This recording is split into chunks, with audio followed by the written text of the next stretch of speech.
Today I want to introduce LaPlace transforms, in particular going over the definition of LaPlace transforms and looking at several examples.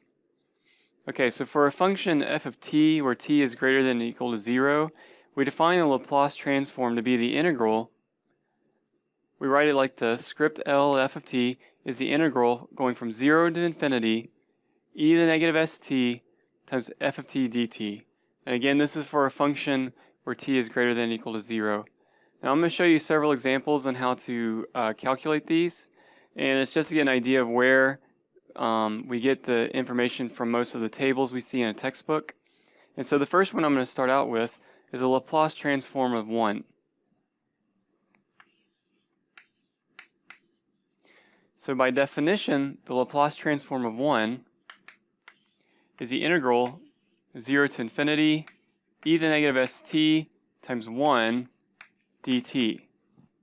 Now the interesting thing about LaPlace transforms, and it's hard to see at the moment, but since t is the variable here and s is some sort of constant, once I evaluate this integral, the result is a function of s.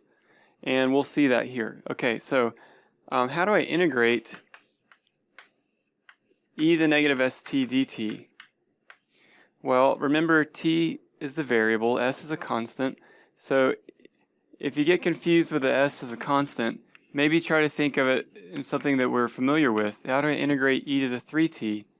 Well, that'd be e to the 3t times 1/3 to compensate for if I took the derivative of this to cancel out, and then of course I have a plus c.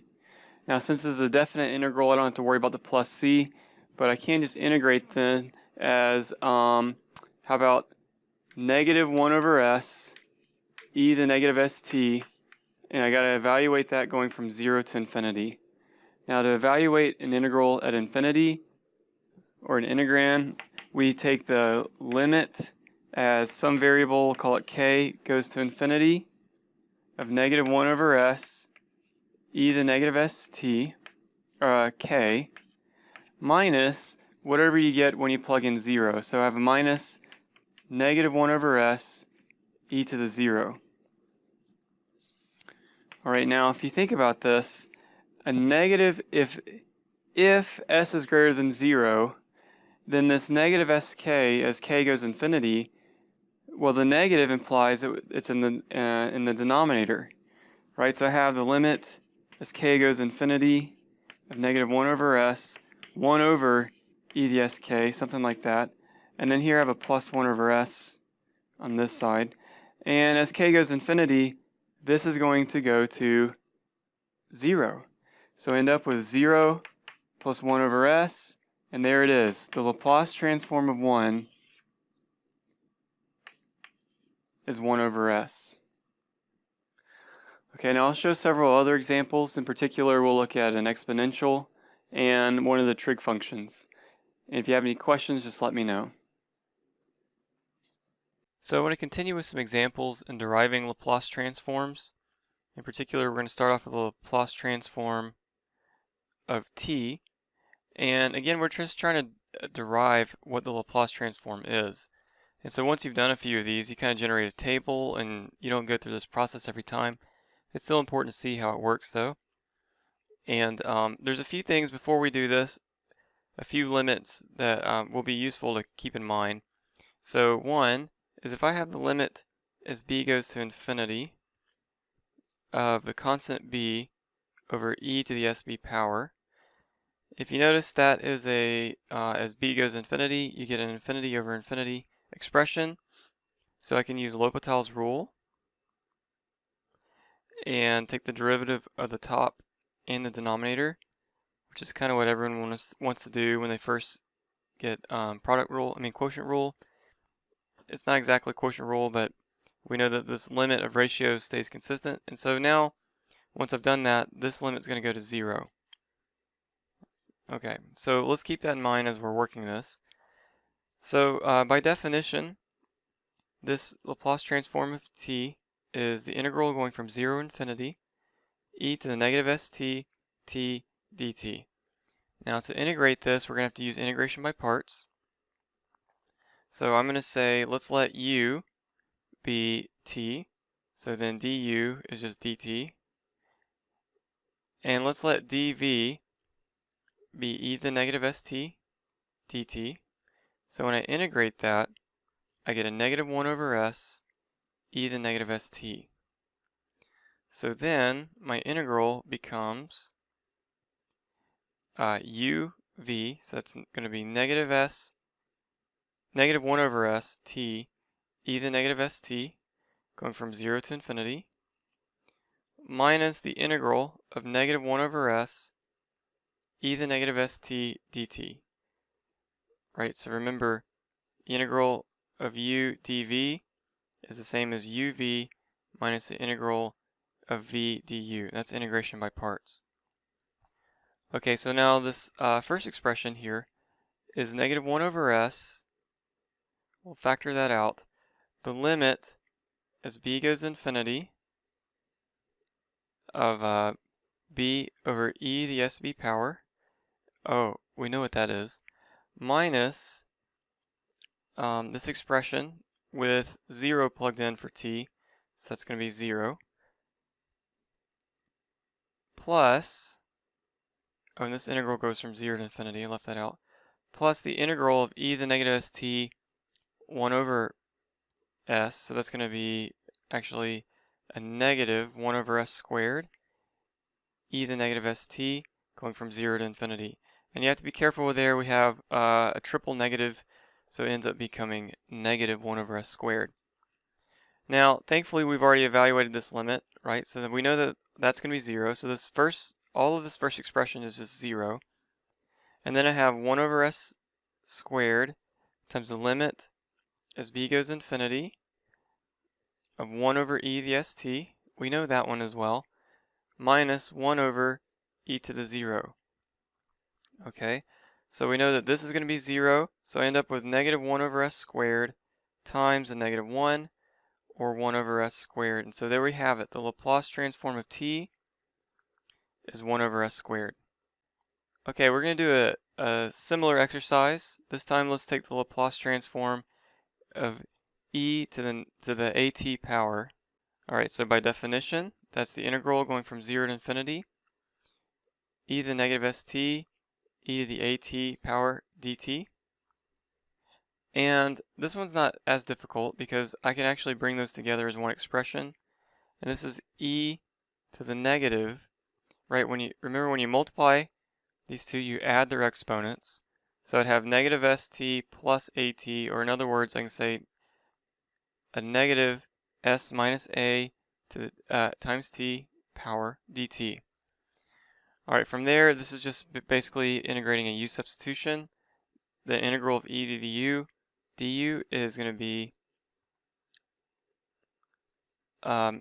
e to the u, and then we have to compensate in the front by that coefficient. So I have negative 1 over s minus a e to the negative s minus a t power. And you can verify this if you take the derivative of this expression, you'll get back to this. All right, and then we're going to evaluate that from 0 to infinity. So so that's negative 1 over s minus a times, again, the limit as b goes to 0. Sometimes it's more obvious if we write this with the negative exponent down into the denominator. We can see that as b goes to infinity, not 0, but as b goes to infinity, this expression is going to go to 0, and then that's minus e to the 0 power. Okay, so here we end up again with negative 1 over s minus a times 0 minus 1, which ends up being 1 over s minus a. Okay, so there we have it. The LaPlace transform of e to the at is 1 over s minus a. Great. Now we have 3 of these down. Let's look at one more that's a common type. Let's try the LaPlace transform of sine kt. Okay, now this time I believe it's going to be useful if we have a couple of limits. The limit as b goes to infinity of e to the negative st cosine kt. Well, that's going to be 0. This is actually b. And the limit as b goes to infinity of e to the negative sb sine b is also 0. Okay, those are going to be useful to know. Alright, so by definition, we have the integral is 0 to goes to infinity, e to the negative st sine kt dt. And the way we're going to have to integrate this is by integration by parts. So here I'm going to let u be sine kt. So then du is k cosine kt dt.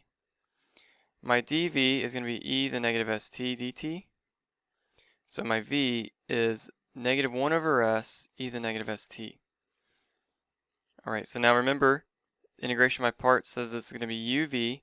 So I have negative 1 over s sine kt e to the negative st, going from 0 to infinity, minus negative, so that's going to be plus k over s, 0 to infinity, e to the negative st cosine kt dt. Alright, now as I think about this for a moment, so here I have, this is the limit, let me pull out this 1 over s, negative 1 over s, the limit as b goes infinity of sine kb over e to the sb, that's right here, that's going to be 0, minus sine of k0 over e to the 0, and that's 0 as well. So all of this is going to be 0, so I end up with just trying to integrate k over s 0 to infinity e to the negative st cosine kt dt. Okay, so now how do I integrate that expression? Well, we're going to have to do integration by parts again, and so we'll do it in a similar way. We'll say u this time is cosine kt. Say du then is negative k sine kt dt. My dv is going to be e to the negative st again, dt. And so my v is another negative 1 over s e to the negative st. Alright, so now when I evaluate this, I have k over s times uv, so that's going to be a negative 1 over s e to the negative st cosine kt, going from 0 to infinity, minus a negative 1 over s times negative k, so you have a triple negative, integrating going from 0 to infinity, and then we have sine kt dt e to the negative st. Or I wrote that in a weird way. Let's say sine kt e to the negative st dt. Okay, now this first limit, as I evaluate, I'm going to have k over s, the limit as b goes infinity, cosine kt over, or kb, e to the sb. We know that's going to be 0. We talked about that earlier. So that's 0. Minus, this time I have, oh, and I left out my negative 1 over s. So let's say negative 1 over s, k over s squared here. And then I have minus then cosine k times 0, e to the 0, which will actually be 1. So I have all that. That's all going to end up being positive k over s squared minus k over s times, well, hey, wait a minute. This integral, sine kt e to the negative st, isn't that actually the LaPlace transform of sine kt? So here, then, we end up with k over s squared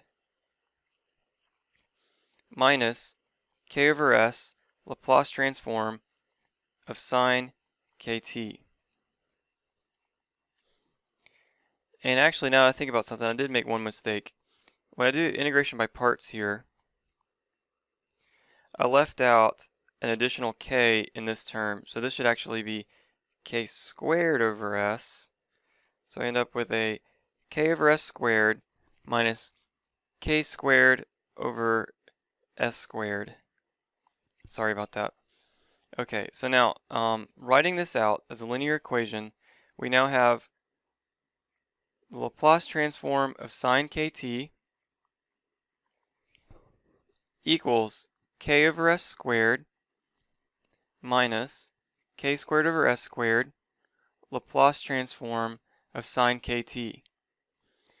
Okay, so do I just keep doing integration by parts ad infinitum?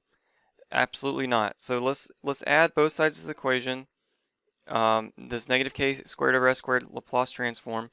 So I end up with k squared over s squared plus 1 times Laplace transform of sine kt equals k over s squared. Now if I get a common denominator here, that's going to be k squared plus s squared over s squared Laplace transform of sine kt equals k over s squared. So then the Laplace transform of sine kt is going to be k over s squared times s squared over k squared plus s squared. The s squareds cancel out, and so finally we get the Laplace transform of sine kt is actually going to be k over k squared plus s squared. Alright, so these are the examples that I wanted to show how you derive the Laplace transforms of these. There are actually several other common ones like cosine, and then we would like to look at hyperbolic sine, hyperbolic cosine. I'll show you a table here that's good to know. If you're in a differential equations class, you should know these. If you have any questions, please let me know, and thanks for watching.